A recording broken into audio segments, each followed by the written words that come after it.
আম্মু, সকাল সকাল তুমি ঘুম থেকে উঠে কাপড় চোপড় ধুয়ে ফেলছো? হ্যাঁ বাবা, সকাল সকাল ঘুম থেকে উঠে জানলাটা খুলে দেখি আকাশটা পরিষ্কার দেখা যাচ্ছে। তাই তো আর দেরি না করে নিয়ে গেলাম কাপড় চোপড়গুলো বাথরুমে। এই তো ধুয়ে ফেললাম। এখন আমি রোদ্রে নিয়ে দিব। আজকে অনেক দিন যাবৎ বৃষ্টি হওয়ার কারণে এই কাপড় চোপড়গুলো জমেছিল, ধুইতে পারিনি। তবে আজকে আকাশটা দেখে মনে হচ্ছে আজ কোনো বৃষ্টি হবে না। আসসালামু আলাইকুম, সবাই কেমন আছেন? আশা করি ভালো আছেন।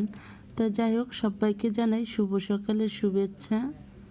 তবে দেখেন, পরিবেশটা দেখাচ্ছি কারণ হলো এই গাছগুলো রৌদ্রের তাপে মজে গিয়েছিল। তো কতদিন যাবৎ বৃষ্টি হওয়ার কারণে আবার গাছগুলো তাজা হয়ে গেছে।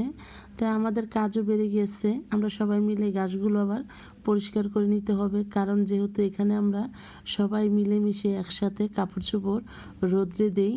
আমার বিল্ডিংয়ের ছাদ আছে, কিন্তু ওঠার মতো সিঁড়ি নেই।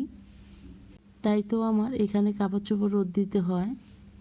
অন্তরে সকালের কোনো কাজ করিনি, আগে কাপড় চোপড়গুলো ধুয়ে রোদে দিয়ে নিলাম। তাই ছেলে বলতেছে চা নাস্তা বানাবে না। আমি বললাম চায়ের পানি বসাই দিয়েছি, গিয়ে আগে চাটা বানাবো, তোমাদের খেতে দিব, কারণ তোমাদের টিচার এসে পড়বে।